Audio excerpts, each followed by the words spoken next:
Boa noite, está no ar o Notícias da Hora pela sua TV Tiradentes.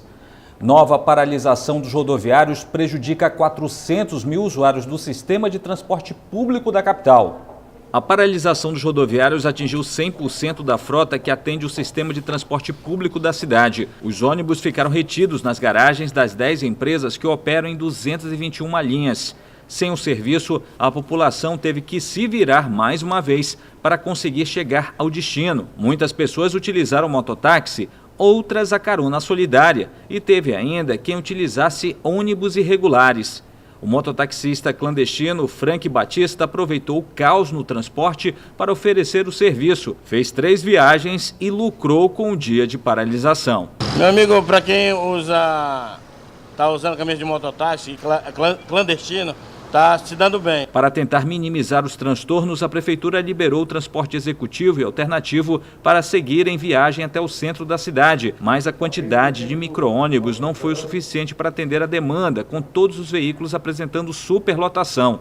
No meio da manhã, o diretor jurídico do Sinetran, Fernando Borges, falou que o Sindicato das Empresas de Transporte de Passageiros pediu a majoração da multa de 100 para 500 mil reais por hora parada, além do desconto dos salários dos trabalhadores parados. Até o momento já 400 mil reais em multa e nós pedimos uma majoração para 500 mil reais por hora de paralisação em caso de continuidade, e é isso que a presidência do tribunal está analisando. No fim da manhã, o presidente do Sindicato dos Rodoviários, Givanci Oliveira, justificou a greve pela falta do pagamento do dissídio da categoria em 2017. A categoria não cumpriu a decisão judicial, porque o próprio tribunal também descumpre a lei, quando disse que a categoria que o trabalhador não pode fazer greve.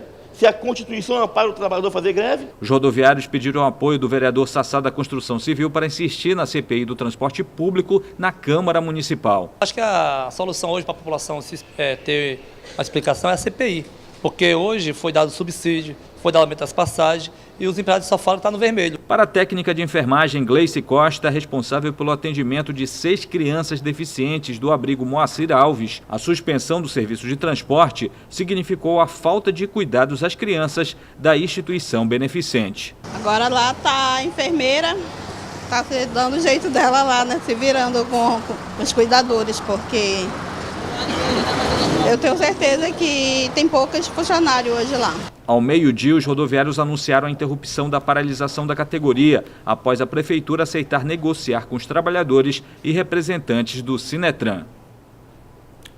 Pesquisa DMP Rede Tiradentes aponta que a eleição suplementar para governador será disputada entre Eduardo Braga e Amazonino Mendes. Os números da primeira pesquisa do Instituto DMP Rede Tiradentes revelam que a eleição suplementar para o governo do Amazonas será disputada em 2 turnos. Pelos números atuais, a disputa será entre Eduardo Braga, do PMDB, e Amazonino Mendes, do PDT. A pesquisa espontânea indica que 60,9% dos eleitores ainda não sabem em quem votar no dia 6 de agosto, enquanto Eduardo Braga tem 9,6% da preferência contra 9,4% para Amazonino Mendes. Na pesquisa estimulada, quando o pesquisador aponta um disco com a foto dos candidatos, Eduardo Braga tem 28,13%, Amazonino tem 23,25%, Rebeca Garcia vem em terceiro lugar com 10,14%. O Instituto DMP Rede Tiradentes fez simulações de segundo turno com os 3 primeiros colocados. Vamos aos números. Na pesquisa espontânea, sem dar os nomes dos candidatos, o senador do PMDB, Eduardo Braga, aparece com 9,6% dos votos, seguido de Amazonino Mendes, do PDT, com 9,4%. Rebeca Garcia, do PP, atinge 2,1% e José Ricardo, do PT, com 1,5%. Os demais candidatos aparecem com percentuais que variam entre 0,1% a 0,9% das intenções de votos. Não sabem em quem votar soma 60%, nenhum dos candidatos 14,2%. Na pesquisa estimulada, quando o eleitor fala o nome, olhando a foto do seu candidato, Eduardo Braga aparece com 28,13% dos votos, seguido de Amazonino Mendes com 23,25%, Rebeca Garcia com 10,14% e José Ricardo com 6,79%. Liliane Araújo aparece com 4,41%, Marcelo Serafim 2,17%, Luiz Castro 1,65% e Wilker Wilker Barreto, com 1,58%. Não sabem dizer em quem votar, soma 6,46%. Nulo ou branco, 15,42%. Na simulação de pesquisa estimulada de segundo turno para intenção de voto ao governo do estado, Amazonino Mendes alcança 37,09%, Eduardo Braga 36,17%. Não sabem dizer em quem votar, soma 3,29%, brancos ou nulos 23,45%. A pesquisa feita pela Rede Tiradentes foi registrada no TRE com o número 07772/2014. Mais informações sobre a pesquisa detalhada feita pela DMP Rede Tiradentes você confere no portal da Rede Tiradentes, www.redetiradentes.com.br. O cabeleireiro Jadelvone Nogueira Deltrudes forma a 9ª chapa para eleição suplementar para o governo do estado. Com 42 anos, 3 vezes candidato a vereador e 1 vez a deputado estadual, Jardel, como é conhecido, é o 9º candidato a governador do Amazonas nas eleições suplementares de 2017. Segundo o calendário eleitoral do TRE, a data final para o registro coletivo de candidaturas era dia 19 de junho, mas foi publicado um segundo edital para fins de impugnação de candidaturas e o prazo final acabou sendo dia 23. Foi aí que Jardel e a advogada Fabiana Campos Silva Wilkens, candidata a vice, fecharam a chapa Puro Sangue pelo PPL, Partido Pátria Livre. Em entrevista à Rede Tiradentes, Jardel diz que já tem um plano de governo que montou no meio da população. Simples, na área da saúde, colocar um competente que seja da área da saúde e assim por diante, na segurança e na educação, cada um no seu canto. Por quê? Porque nasci na cidade de Manaus e sei a dificuldade. Não vou falar muito, não quero bater em ninguém, mas eu estou mostrando, porque nasci, eu sou daqui. Jardel Deltrudes afirma que ser candidato ao governo do Amazonas é a realização de um sonho. Eu fui várias vezes candidato a vereador, várias vezes candidato, ou 1 vez candidato a deputado estadual, e de uma hora para outra o meu partido me lançou porque viu a dificuldade. Viu que não tinha mais ninguém, e vamos colocar esse guerreiro, esse sonhador. Aí foi onde eu entrei. Já nos primeiros dias de campanha, Jardel, que é cabeleireiro, reclama que nas redes sociais estão usando imagens dele com outros políticos para mostrar que ele não é novidade no meio. Eu quero desabafar aqui. Eu fui amigo de vários de Manaus, tentando para vereador, tentando para deputado estadual, e tenho foto com quase todos eles, isso é fato. Agora pegaram uma foto minha com vários ex que estão já na política e estão publicando na rede social, como se eu tivesse apadrinhamento com eles. Eu não tenho apadrinhamento com ninguém. Jardel Deltrudes se coloca como voto de protesto na próxima eleição. Acredito sim um voto de protesto, porque o grupo deles estão formados, são pessoas que já estão lá há muito tempo e nada fizeram.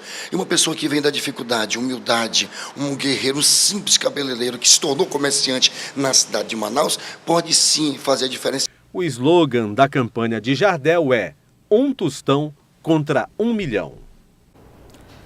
O município de Canutama é o primeiro dos 39 atingidos pela cheia a sair da situação de emergência. O município de Canutama, no Rio Purus, foi um dos primeiros a entrar em estado de emergência no mês de março e foi o primeiro a sair da situação após o decreto oficial de 90 dias previsto em lei, como explica o secretário executivo da Defesa Civil do Estado, o coronel Fernando Pires Júnior. Já se passaram os 90 dias, o Poder Executivo não renovou esse decreto, o que, diga-se de passagem, que a emergência então finalizou, né?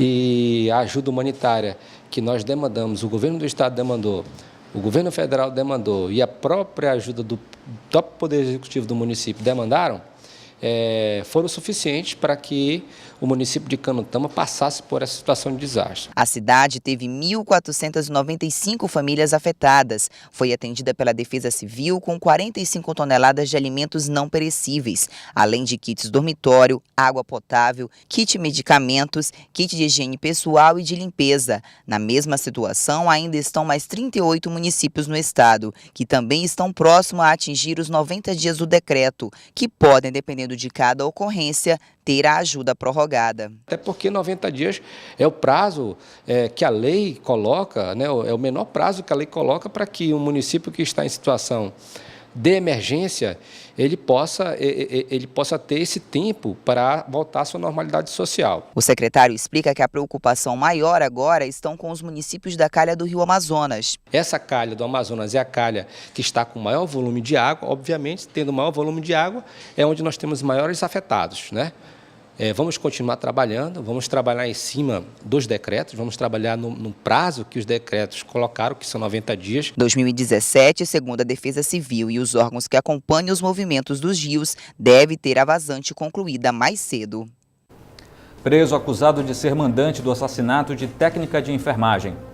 Lessandro Leal de Lima, de 30 anos, foi preso por policiais civis da Delegacia Especializada em Homicídios e Sequestros, em cumprimento de mandado de prisão preventiva. Ele foi apresentado na manhã desta segunda-feira e é apontado como mentor e mandante do homicídio da técnica de enfermagem Corina Maria Machado Lana. O corpo da vítima foi encontrado na tarde do dia 31 de maio em um matagal, na entrada da Vivenda Verde, bairro Tarumã, na zona oeste da cidade. Corina foi retirada à força da casa dela quando dormia com um filho por volta das 2 horas da madrugada. Ela tinha 50 anos e trabalhava no SPA Danilo Corrêa. O delegado da Especializada em Homicídios e Sequestros, Juan Valério, afirma que tudo começou com um desentendimento. Tivemos notícia de que havia tido um desentendimento do filho da dona Corina com um rapaz chamado Lessandro, né, que morava ali no bairro também de Santa Teovina. Inclusive, eles vieram em vias de fato já por volta do dia 27, antes do ocorrido, né. Na ocasião, o filho da dona Corina aí acabou batendo fortemente aí no Lessandro, que ficou com várias lesões, foi inclusive internado. E já no mesmo dia 27, o próprio Lessandro, em seu veículo, com mais 2 pessoas, dentre eles o seu primo Renner, estavam à procura do filho da dona Corina ali pelo bairro. Como não encontraram, já tentaram ali sequestrar a dona Corina e colocá-la dentro do carro para que ela indicasse onde seu filho estava. No entanto, eles foram impedidos lá pelos populares que estavam na rua. O delegado Juan Valério destaca que na segunda tentativa os acusados conseguiram levar Corina Maria Machado, que foi posteriormente localizada morta no Tarumã. A investigação tenta agora desvendar como a técnica de enfermagem foi executada. Resta a dúvida somente em relação a como se deu o homicídio da dona Corina, porque, na verdade, ela tinha várias marcas de agressão e de tortura. Possivelmente, essas 2 pessoas que entraram na casa dela queriam saber o paradeiro do seu filho, onde ele estava. Então, começaram a torturá-la, e aí não sabemos até o momento, somente com a prisão do Renner, vamos saber se ela acabou morrendo em decorrência das agressões, da tortura, ou se ela foi morta porque acabou reconhecendo o mesmo. Os investigadores estão à procura de Renner Fonseca Miranda, que tem envolvimento no caso. Ele está foragido. Um terceiro envolvido ainda não foi identificado. Na delegacia, Lessandro disse que é inocente e está sendo prejudicado por um erro na investigação. Ele foi indiciado por homicídio qualificado. O governo do estado anuncia folha especial para pagamento do 13º salário dos servidores, que deve injetar 95 milhões de reais na economia local. A primeira parcela do 13º salário dos servidores públicos do estado deverá ser liberada nos dias 29 e 30 deste mês. O calendário divulgado pela Secretaria de Administração do estado deverá injetar 95 milhões de reais na economia local. De acordo com o secretário de Administração, Silvio Romano, o pagamento de 30% do 13º salário será distribuído em 2 blocos. Grupo 1 e 2, que acontece no dia 29, é o interior todo, a Polícia Militar, Corpo de Bombeiros, SEDUC Capital, Suzan Capital, aposentados, pensionistas especiais e ancenianos. Dia 30 são os pensionistas previdenciários e todas as demais secretarias não citadas anteriormente no dia 29. Silvio Romano ressaltou que tradicionalmente o 13º salário é utilizado para o pagamento de dívidas e regularização de crédito no comércio. Isso faz com que haja uma movimentação muito grande desse próprio recurso na capital e no interior. Os segmentos de vestuário e calçados são os que mais ganham com essa injeção de recursos. Para muitos comerciantes, o dinheiro chega em boa hora, como comentou a comerciante Francicleide Alves, que possui uma loja de roupas e artigos juninos no centro de Manaus. É um dinheiro que vai ser bem desfrutado, sim. Não só como para nós, como para todos, né? Vai ser bem melhor. Esse 13º será bem-vindo para o comércio. Aproximadamente 100 mil servidores do Estado, entre ativos e inativos, devem receber a antecipação de parte do 13º salário. E ainda sobre a greve dos rodoviários, agora à tarde o prefeito de Manaus, Arthur Vigílio Neto, se reuniu com representantes dos trabalhadores rodoviários e também com representantes do Sinetran, do Sindicato das Empresas de Transporte de Passageiros do Estado. E essa reunião que acompanhou foi o repórter Fábio Melo. A imprensa só pôde acompanhar o início da reunião. Representantes dos trabalhadores, do Sindicato das Empresas e o prefeito Arthur Vigílio Neto sentaram à mesa na sede da Prefeitura para negociar. Em discussão, o fim de paralisações como desta segunda-feira, que deixaram 800 mil pessoas prejudicadas. Após 2 horas e meia de negociação, finalmente o resultado. Trabalhadores e empresários assinaram um termo de comum acordo. Significa que o caso vai continuar tramitando na Justiça e, caso os trabalhadores ganhem a causa, os empresários se comprometem em pagar valores retroativos. Graças a Deus, o Sinetran reconheceu o seu erro e nos deu o comum acordo. O que é o comum acordo? É um documento jurídico que vai legalizar o julgamento do dissídio coletivo, garantindo assim pagamentos retroativos caso o tribunal passe 2, 3 ou 4 meses para julgar. E era tão somente isso que a categoria queria. Não se trata de erro, havia um processo de negociação em curso e sempre foi nosso objetivo negociar, sem greve, sem prejudicar a população.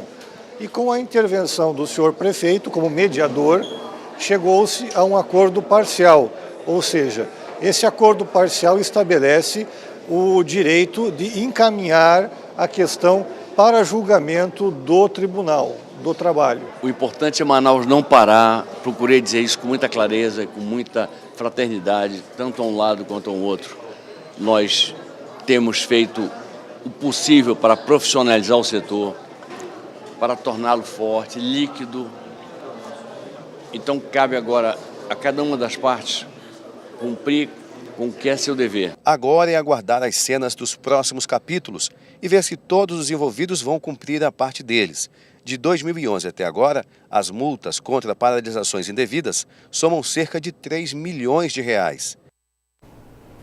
A Associação de Apoio a Pessoas com Necessidades Especiais precisa de ajuda para manter dispensas e continuar ajudando mais de 200 pessoas com atendimento clínico. A Associação de Apoio a Pessoas com Necessidades Especiais, a AAPPNE, existe há 12 anos e surgiu após a hoje coordenadora do projeto, Maria Dias, se formar em fisioterapia. Ela passou a se dedicar à área depois de ter tido o diagnóstico do filho avaliado de forma errada. Eu digo baseado na experiência que eu tenho com meu filho, que falaram que ele não ia andar, não ia falar, e hoje até uma filha ele tem. Para quem não ia fazer nada, é tudo uma questão de a gente oferecer essa oportunidade. Hoje o projeto ajuda mais de 200 pessoas com necessidades, com atendimentos clínicos, psicológicos, fisioterapeutas, além de atividades culturais e de lazer. Por muitos anos, a instituição contava com uma parceria federal, que foi suspensa ano passado, e foi aí que as dificuldades aumentaram. Com 5 meses de aluguel atrasado, eles terão que desocupar o imóvel que utilizam. O prazo é até final de julho, porque a gente está com débito de 5 meses de aluguel atrasado. Com muita luta, ela conseguiu 3 salas que serão cedidas por 2 anos, mas o imóvel precisa de reforma e adaptações essenciais para funcionar. E ela precisa ter algumas adaptações. A gente precisa de rampa, precisa ajeitar a calçada, pintura que tem infiltração, trocar uma caixa d'água. E eu estou pedindo socorro. A instituição vem sobrevivendo com pequenas doações e vendas de bolos e do bazar permanente. A coordenação pede ajuda à população para manter o projeto. De 205 atendidos, nós temos 6 universitários e uma fazendo pós-graduação.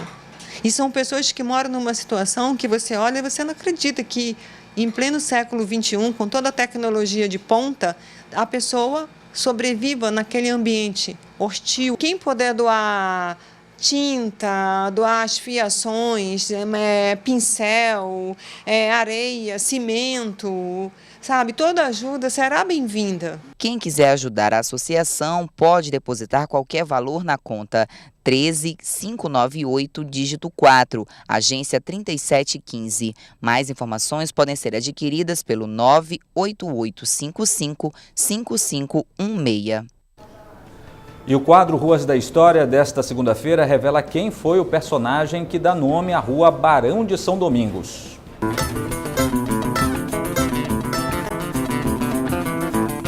Ruas da História, com Andréa Vieira.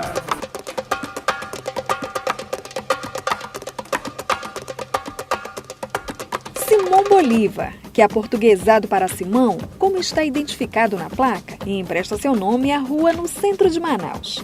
Via que já foi chamada no passado de Beco dos Inocentes, do Enforcado e também de Rua da Saudade. Simpática e agradável, ela cruza 3 importantes ruas do centro: a Luiz Antoni, a Epaminondas e a Ramos Ferreira. Ela guarda detalhes da Manaus antiga, como os bares e residências ao lado do Atlético Rio Negro Clube. Talvez o nome Simão Bolívar não queira dizer muita coisa para a gente aqui do Brasil, mas para os nossos vizinhos de continente latino-americano, Bolívar foi um herói. Simão Bolívar foi uma das maiores personalidades da história latino-americana.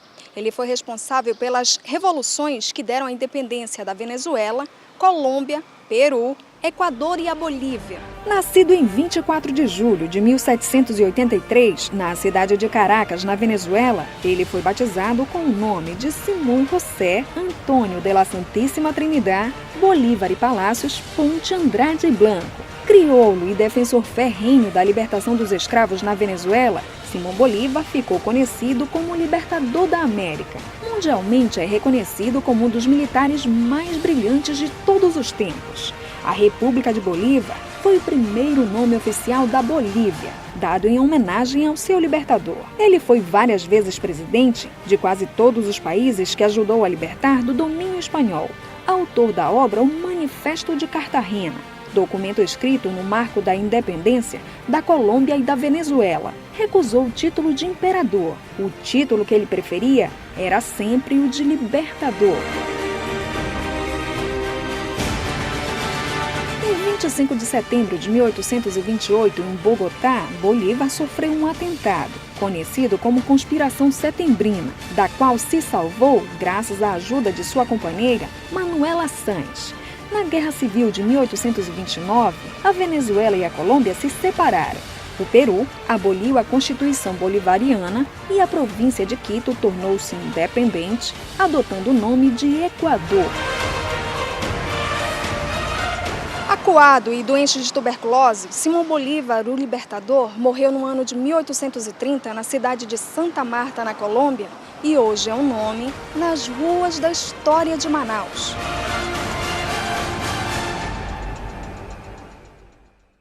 Notícias da Hora vai ficando por aqui. Para rever as reportagens exibidas nesta segunda-feira, acesse o nosso canal de vídeos na internet. O endereço é youtube.com/TV Tiradentes. E você pode mandar sua sugestão de pauta para o nosso e-mail, redacal@redetiradentes.com.br, ou ligue para a nossa redação 3616-3800. Muito obrigado por sua companhia, excelente noite e até amanhã.